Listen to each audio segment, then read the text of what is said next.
Shalom Mekulam. C'est un plaisir de se retrouver dans les bancs d'études de la Yeshiva Etzraïm. Aujourd'hui, Bezat Hashem, nous allons traiter de deux sujets avec les deux dieux, Idée et Halacha.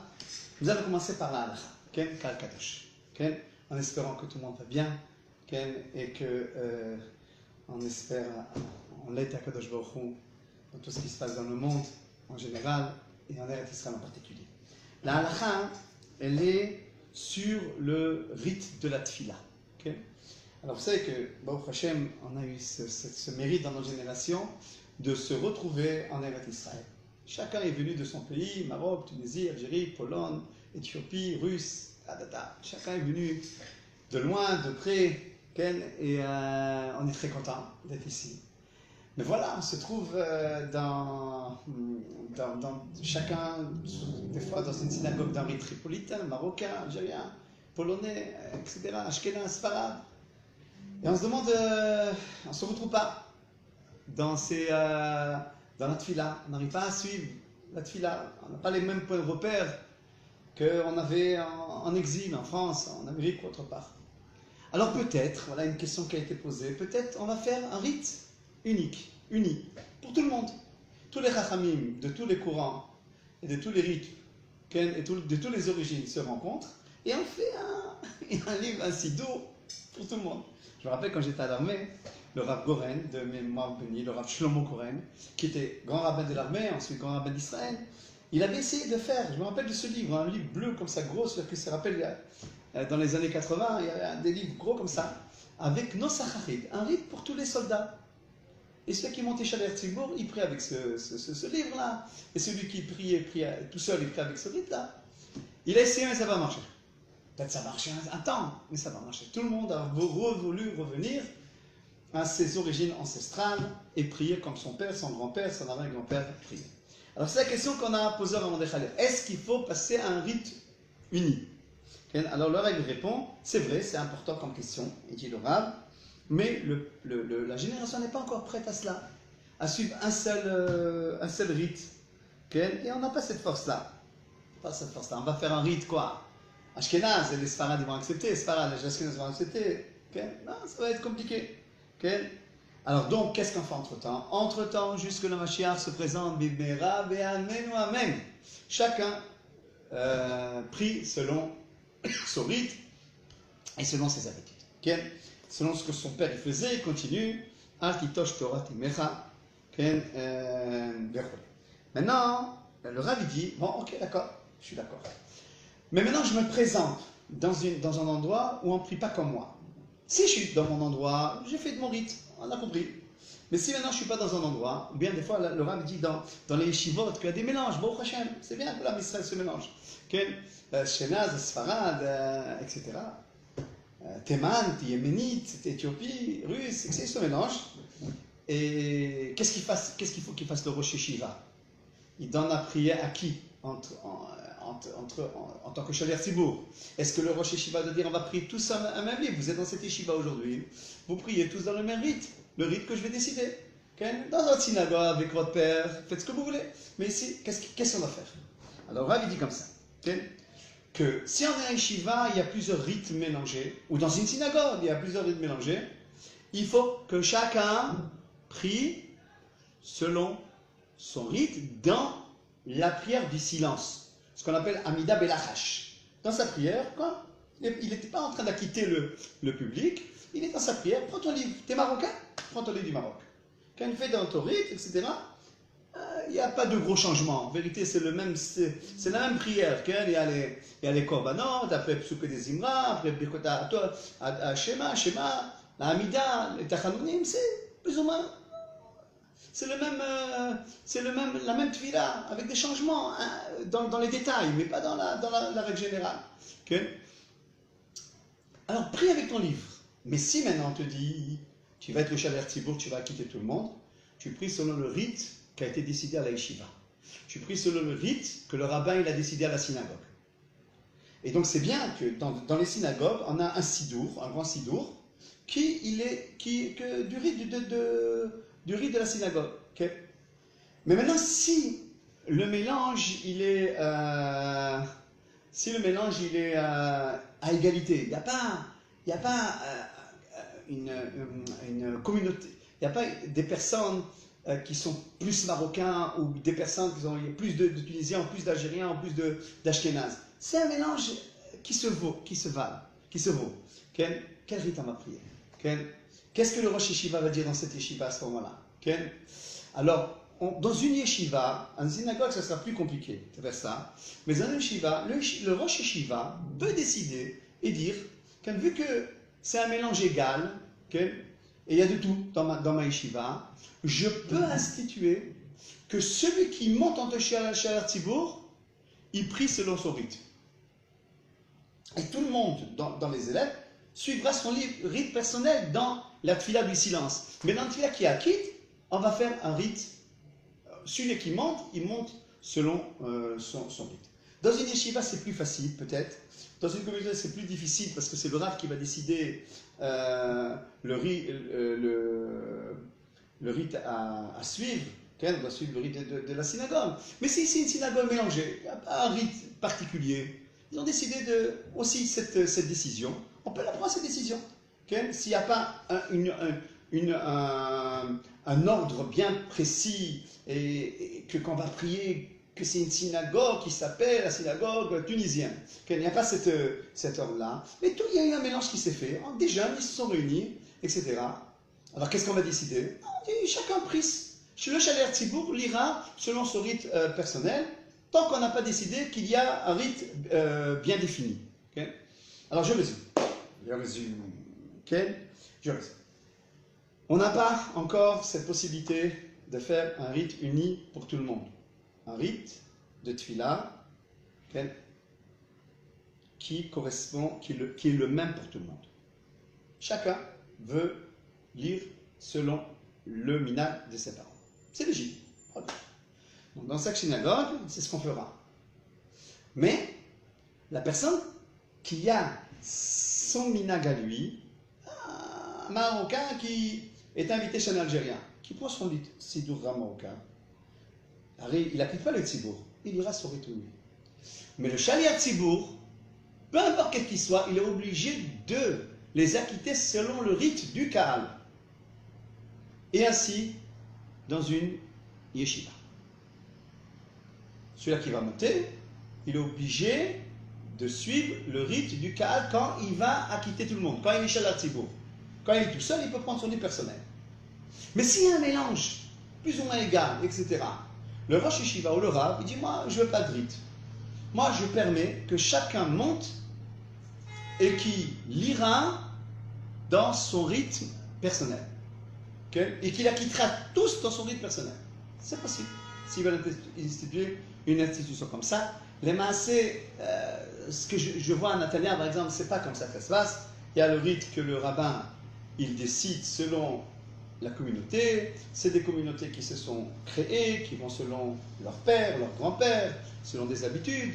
Et si c'est ça, c'est en vérité, dans ce cas-là, on est obligé de lire si on est Sha'ar Tzibour selon le rite de l'endroit, mais dans sa prière personnelle, il pourra lire son rite personnel. Voilà, c'est ce qui concerne la halakha. En ce qui concerne l'idée, okay? Alors j'ai cherché une idée, et à ma rencontre, quand on rencontre des familles, on rencontre des couples, on rencontre des familles avec beaucoup d'enfants, etc., qui se construisent au début du chemin, au milieu du chemin, etc. Et on vient avec beaucoup de problèmes. Il y a ce matin, une personne me dit, est-ce que tu peux dire une famille qui, toute la famille a plein de problèmes, les enfants, etc., chacun avec ses blocages, chacun avec ses désirs, chacun avec ses passions, et les parents, ils ont pas. Okay. Alors j'ai une idée d'un texte que j'ai vu d'un des grands maîtres d'Eretz Israël, que Dieu lui donne longue vie, le Rav Avigdor Nebenzahl, celui qui est un des grands maîtres de Jérusalem. Il a donné une sikha magnifique dans son livre, un de ses livres, qui s'appelle L'âme de l'instant et l'âme de l'éternité. Il faut savoir que les civilisations qu'on a été mélangées, en Europe, en Amérique, d'autres, etc., ils se sont beaucoup investis, et nous, malheureusement, on a été dans cette ambiance-là, et on a pris de cette ambiance-là, de profiter maintenant de la vie et de ne pas voir les conséquences. Et de ne pas voir les conséquences ni dans le couple, ni dans la famille, ni etc. Okay. Un bonbon, il est bon. Le bonbon, il est bon, je le mange maintenant. Mais après, dans une semaine, je vais au dentiste, mais maintenant, il est bon. C'est l'instant. C'est le chemin qu'a pris Esav à l'encontre de Yaakov. Esav, c'est marqué qu'il était Ish Saïd. C'est quoi Ish Saïd? Un homme présent dans ce monde, qui fait beaucoup de bruit, qui est là, qui fait bouger, qui paraît faire bouger les mondes. C'est lui qui prend les décisions. C'est lui l'homme politique, c'est lui l'homme économique, c'est lui qui est là. Dehors, on le voit. Et Yaakov, c'était un homme. Okay. Yaakov, c'était un homme. Yaakov, c'était un homme de l'éternité. Dans la yeshiva, il était dans la yeshiva en train d'étudier la Torah, en train de s'approfondir et de construire une pensée, une façon de penser, une manière de penser, qui va transmettre aux enfants d'Israël. Il s'appelle Israël aussi, Yaakov. Okay? On est les enfants d'Israël. Il a donné un système de pensée qui va transmettre aux générations. Mais apparemment, à nos yeux, celui qui est dans la yeshiva, celui qui est tranquille dans son endroit en train d'étudier la Torah, en train de faire des mitzvot, c'est le batel, celui qui ne fait pas grand-chose dans la vie, le feignant de la vie. Mais celui qui est là, en train de faire, en train d'être présent, etc., c'est lui qui est présent dans la vie. Et voilà que Onkelos, il a traduit ce qui a été dit sur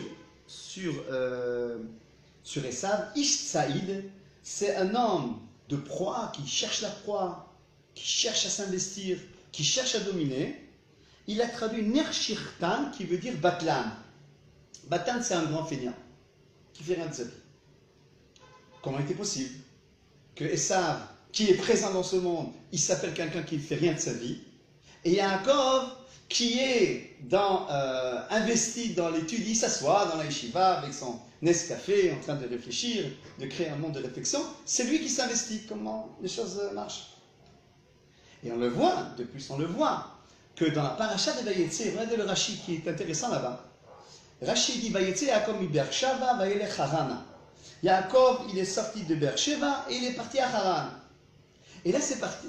Regardez Rashi. Rashi nous dit, il est sorti de Beersheva. Pourquoi nous dire qu'il est sorti? Il est parti à Haran. Pourquoi nous accentuer le fait qu'il est sorti? Rashi dit, quand Yaakov il est sorti avec lui la lumière de la vie, la splendeur de la vie, la vivacité de la vie, le positif de la vie. Toute la lumière est sortie lorsque Yaakov est sorti. Comment ça se fait? Comment se fait-il? Et là, Yaakov, ce tzaddik là qui réfléchissait, il recevait du monde.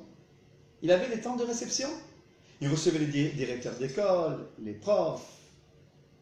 Il recevait les penseurs, ceux qui vont écrire des livres. Il recevait les familles, les couples, les enfants. Et il a réglé tous les problèmes de couple. Il réglait tous les problèmes de relations parents-enfants, les disputes entre les voisins. Il était assis. Mais il faisait fonctionner le monde dans ses valeurs. Et en fin de compte, il soignait, il guérissait les gens sans cesse. Sans se faire trop remarquer, sans courir dehors et avec un micro et parler dans les médias et je suis là, je suis présent. Sans se faire photographier à tout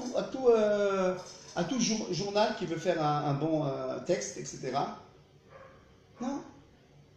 Il était là, tranquillement, en train de donner les consignes à tous ceux qui sont tombés dans la vie, à tous ceux qui ont des problèmes psychologiques, des remèdes à toutes les maladies de l'âme, à tous les blocages psychologiques ou autres de la personne.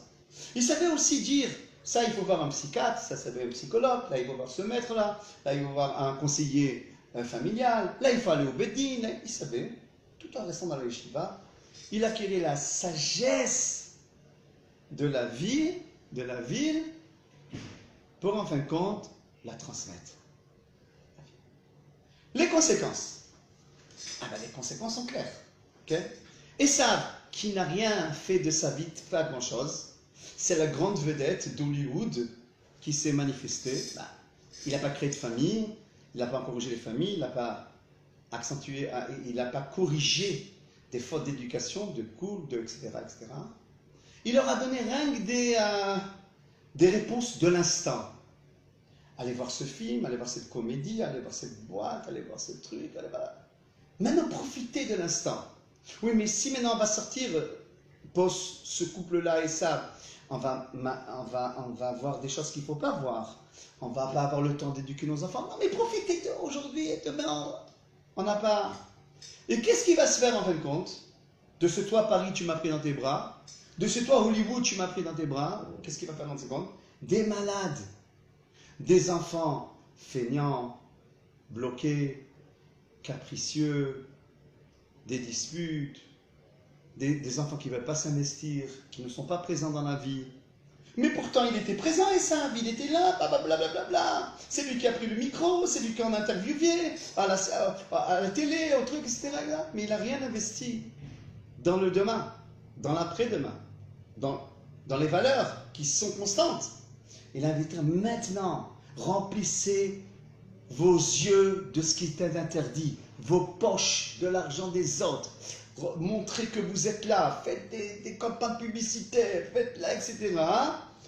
Mais c'est tout ça dans l'imagination, c'est tout ça quelque chose éphémère, qui ne reste pas. Et même s'il est là dans ce monde-là, il reste que 70 ans, 80, je ne sais pas combien, et après il ne va rien prendre avec lui là-bas. Mais Jacob, il investit jusqu'à quand? Jusqu'à aujourd'hui. Qu'est-ce qu'on dit tous les jours dans la Tfila? Eloha Abraham, Elohe Yitzhak, Elohe Yaakov. On rappelle Napoléon, on rappelle les grandes vedettes du show business, on rappelle tous les grands présidents d'Amérique ou de France, etc. On les rappelle dans le passage. Mais ils ont investi, oui, si ils ont amené des bonnes choses, on va les rappeler. Mais ils ont vraiment, c'est eux, les chemins de l'éducation, des civilisations occidentales et modernes, c'est eux l'exemple. Louis XV c'est l'exemple, Louis XIV c'est l'exemple, non. Ils ont investi pour eux, pour cet instant. Et c'est pour ça que Esav, lorsqu'il avait faim, il a vendu son droit d'aînesse à qui? À Yaakov. C'est quoi le droit d'aînesse? C'est le pouvoir d'être l'aîné de la famille d'Abraham, Yitzhak et Yaakov, de travailler dans le Beth Amikdash et d'être responsable moral et spirituel et même matériel du monde. Qu'est-ce qu'il a fait? Il a vendu à Yaakov. Pourquoi? Parce qu'il avait faim. Il lui a donné un plat de lentilles parce qu'il avait faim. Maintenant j'ai faim, peu importe ce que ça va entraîner. Jacob, il a acheté le droit d'aînesse, cet homme qui a investi à l'éternité, cet homme qui va voir ses enfants s'épanouir, qui va faire entrer ses enfants à la choupa, cet homme que ses petits-enfants seront sur ses genoux pour qu'il soit sandak, cet homme qui va voir jusqu'à la fin de sa vie une famille épanouie, des gens positifs, des gens créateurs, des gens qui étudient la Torah, des gens qui sont investis à l'armée d'Israël, des gens qui sont resplendissants, et que même ils investissent pour l'éternité, parce que comme tu as éduqué tes enfants éduqueront leurs enfants, et jusqu'à l'éternité. Alors nos références sont à l'éternité. Vous savez combien de fois on dit dans le Beth Midrash, dans la yeshiva, dans les yeshivot, dans le collège, dans le monde, le mot Moshe Rabbeinu a dit, Rashi a dit, le Rambam il a dit, parce qu'ils ont investi des valeurs éternelles qu'on prend et qu'on continue avec ces valeurs et on les transmet, etc. Et la vie elle est stable. Mais celui qui n'a pas investi, mais il a investi à l'instant, maintenant je vais profiter. comme il disait mon père, que Dieu repose son âme, une partie de notre famille, dans un exil très lointain en France, ils se sont assimilés. Alors mon père, il disait, oui, ils allaient au bal des pompiers, au bal des policiers, à la France, etc., sans investir dans l'éducation, dans la paix, dans l'éternité, dans les valeurs, sans investir dans l'humilité, dans la gentillesse, dans le bon cœur, dans toutes les qualités qui sont marquées dans Pirkei Avot, dans Messiat et Shalim. Non. Maintenant, on profite sans voir ce qui va se passer le lendemain. Et on a été pris dans un système de rapidité qu'on n'a pas pu arrêter le temps. Et le temps nous a amené à quoi? Pas à grand-chose. Après, on arrive à un certain âge. Ah, mon fils, il ne m'a pas invité. Ah, ma fille, j'ai même pas été syndac de mon petit-fils. Ah, ils ne m'ont pas fait kavod de faire entrer ma fille à la choupa. Ah, même pas ils viennent me voir Shabbat. Ah, ils veulent me mettre dans une maison de repos. Qu'est-ce qu'il y a? Ben, ils ne sont pas attachés tellement tes enfants à toi. Un des grands maîtres d'Israël disait, vous savez comment un fils s'attache à son père? Quand son père lui enseigne la Torah. Et quand le fils, à ce moment-là, il voit à travers son père une personnalité de Dieu. Comment une mère investit? Ben, quand elle transmet à ses filles, à ses enfants, l'allumage des bougies, la gentillesse, de recevoir, avoir une famille épanouie, donner aux autres. Un pauvre, il frappe à la porte en donne, ils sont investis. Donc ça a été transmis. Mais d'un autre côté, rien n'a été transmis. Alors maintenant, la question qu'on va se poser, pourquoi? Alors, ce que je dis maintenant, c'est simple. C'est pas seulement simple. C'est, shalom à Philippe, c'est pas seulement simple. C'est à nos yeux, toutes ces familles-là qui nous voient, toutes ces familles qui nous voient et qu'on reçoit, et qui viennent avec tellement de problèmes, c'est à nos yeux ça. On le voit, les familles qui ne sont pas investies et qui pleurent le temps perdu et qui vivent une vie de rattrapage. Je ne dis pas qu'une vie de rattrapage, Dieu lui en pousse. Ariel a tchouva, bien entendu, mais ça reste une vie de rattrapage. Et c'est plus compliqué de rattraper que de construire dès à la racine, dès le départ. Maintenant, pourquoi on n'a pas fait ce compte simple? On a vu ce que la civilisation occidentale a amené au monde. Voilà, on s'approche de Hanouka. La civilisation grecque qui s'est basée sur les passions, sur la beauté extérieure, sur le sport. Voilà le monde où il en est. On a vu de nos yeux ça. Des familles qui n'ont pas investi sur les enfants, où ils sont les enfants. Des familles qui n'ont pas investi dans le shlambaï, où ils sont le shlambaï. On a vu de nos yeux. Pourquoi on n'a pas fait un calcul simple? C'est simple ce que je dis. C'est à vue d'œil ce que je dis. Alors le Messias des Shalim, il répond, il dit, quand une personne, elle est prise dans ce système de pensée, de profiter de ce monde maintenant, des passions maintenant, sans réfléchir au lendemain, sans être un homme de l'éternité comme Yaakov, qui a investi pour demain, alors ce monde-là, quand il est pris dans ce système, il ne laisse plus réfléchir.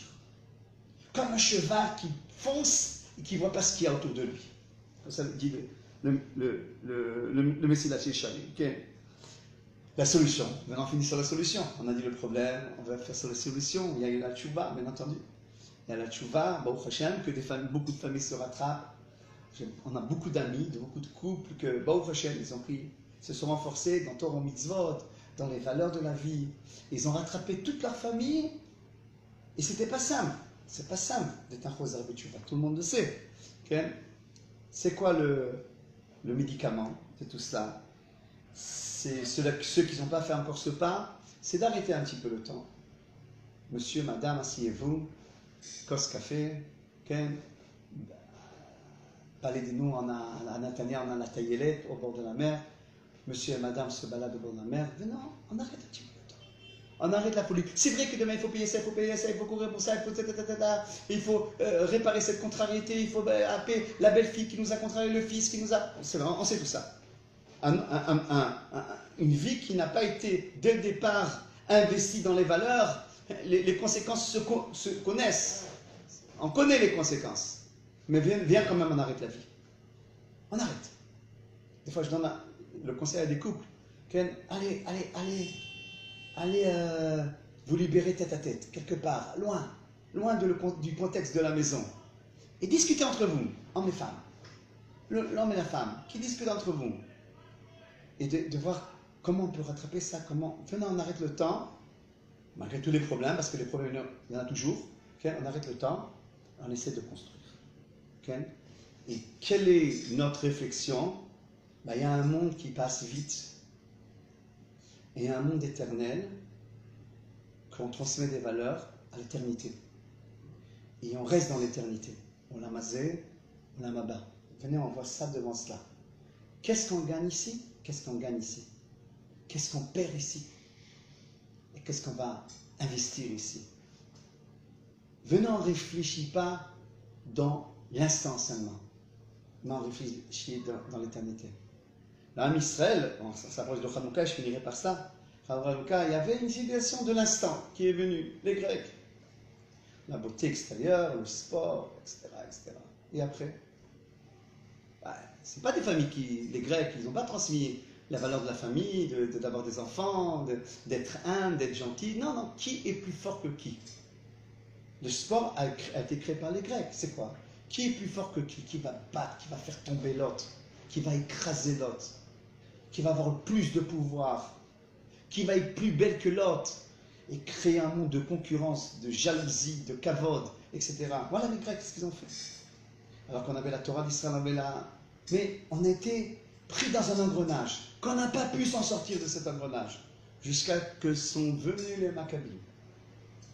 Les Maccabim, les Hashmonaïm, au temps de Hanouka, et ont changé le mode de pensée. Il y a une grande chouva, on a réussi à rallumer les lumières de l'éternité dans le Beth Amikdash. Ce même Beth Amikdash qu'on espère, avec l'aide de Dieu, sa construction immédiate. Shalom le Kulam, le Shabbat Shalom.